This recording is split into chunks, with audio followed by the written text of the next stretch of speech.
नमो भगवते तस्मै कृष्णायातभूतकर्मणे रूपनाम विविधेन जगत्कीर्तियूयते सच्चिदानन्दरूपाय विश्वोत्पत्त्यादिहेतवे तापत्रय विनाशाय श्रीकृष्णाय वयं नुमः। श्रीमद्भागवत महापुराण एकादश स्कंद अध्याय 7वां। अवधूतोपाख्यान। पृथ्वी से लेकर कबूतर तक 8 गुरुओं की कथा।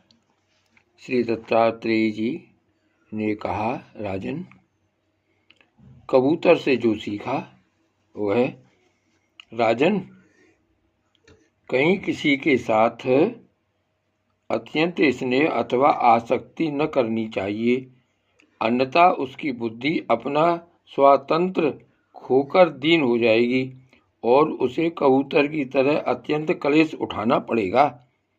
राजन, किसी जंगल में एक कबूतर रहता था। उसने एक पेड़ पर अपना घोंसला बना रखा था। अपनी मादा कबूतरी के साथ वह कई वर्षों तक उसी घोंसले में रहा। उस कबूतर के जोड़े के हृदय में निरंतर एक दूसरे के प्रति स्नेह की वृद्धि होती जाती थी। वे गृहस्थ धर्म में इतने आसक्त हो गए थे कि उन्होंने एक दूसरे की दृष्टि से दृष्टि, अंग से अंग और बुद्धि से बुद्धि को बांध रखा था। उनका एक दूसरे पर इतना विश्वास हो गया था कि वे निशंक होकर वहाँ की वृक्षावली में एक साथ सोते, बैठते, घूमते फिरते, टहरते, बातचीत करते, खेलते और खाते पीते थे। राजन, कबूतरी पर कबूतर का इतना प्रेम था कि वह जो कुछ चाहती कबूतर बड़े से बड़ा कष्ट उठाकर उसकी कामना पूर्ण करता। वह कबूतरी भी अपने कामुक पति की कामनाएं पूर्ण करती। समय आने पर कबूतरी को पहला गर्व रहा। उसने अपने पति के पास ही घोंसले में अंडे दिए। भगवान की अचिंत्य शक्ति से समय आने पर वे अंडे फूट गए और उनमें से हाथ पैर वाले बच्चे निकल आए। उनका एक एक अंग और रुएं अत्यंत कोमल थे। अब उन कबूतर कबूतरी की आंखें अपने बच्चों पर लग गईं। वे बड़े प्रेम और आनंद से अपने बच्चों का लालन पालन, लाड़ प्यार करते और उनकी मीठी बोली, उनकी गुटुरगूं सुन सुनकर आनंद मग्न हो जाते। बच्चे तो सदा सर्वदा प्रसन्न रहते ही हैं। वे जब अपने सुकुमार पंखों से माँ बाप का स्पर्श करते, कूंजते, भोली भाली चेष्टाएं करते और फुदक फुदक कर अपने माँ बाप के पास दौड़ आते, तब कबूतर कबूतरी आनंद मग्न हो जाते। राजन, सच पूछो तो वे कबूतर कबूतरी भगवान की माया से मोहित हो रहे थे। उनका हृदय एक दूसरे के स्नेह बंधन से बंध रहा था। वे अपने नन्हे नन्हे बच्चों के पालन पोषण में इतने व्यग्र रहते कि उन्हें दीन दुनिया, लोक परलोक की याद ही न आती। एक दिन दोनों नर मादा अपने बच्चों के लिए चारा लाने जंगल में गए हुए थे। क्योंकि अब उनका कुटुंब बहुत बढ़ गया था, वे चारे के लिए चिरकाल तक जंगल में चारों ओर विचरते रहे। इधर एक बहेलिया घूमता घूमता संयोगवश उनके घोंसले की ओर आ निकला। उसने देखा कि घोंसले के आसपास कबूतर के बच्चे फुदक रहे हैं। उसने जाल फैलाकर उन्हें पकड़ लिया। कबूतर कबूतरी बच्चों को खिलाने पिलाने के लिए हर समय उत्सुक रहा करते थे। अब वे चारा लेकर अपने घोंसले के पास आए। कबूतरी ने देखा कि उसके नन्हे नन्हे बच्चे, उनके हृदय के टुकड़े जाल में फंसे हुए हैं और दुख से चैं चैं कर रहे हैं।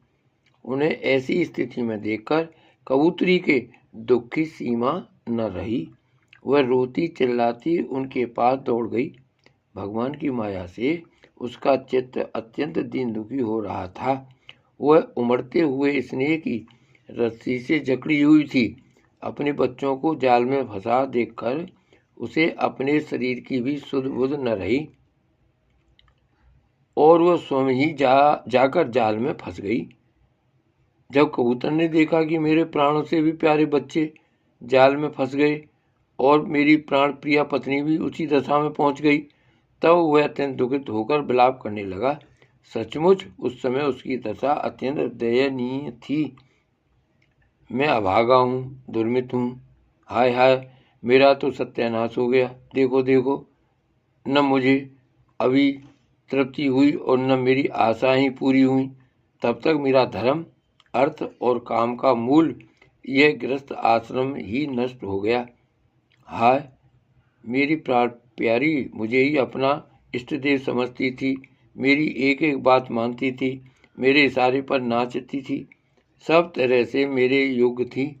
आज वह मुझे सूने घर में छोड़कर हमारे सीधे साधे निश्चल बच्चों के साथ स्वर्ग सिधार रही है।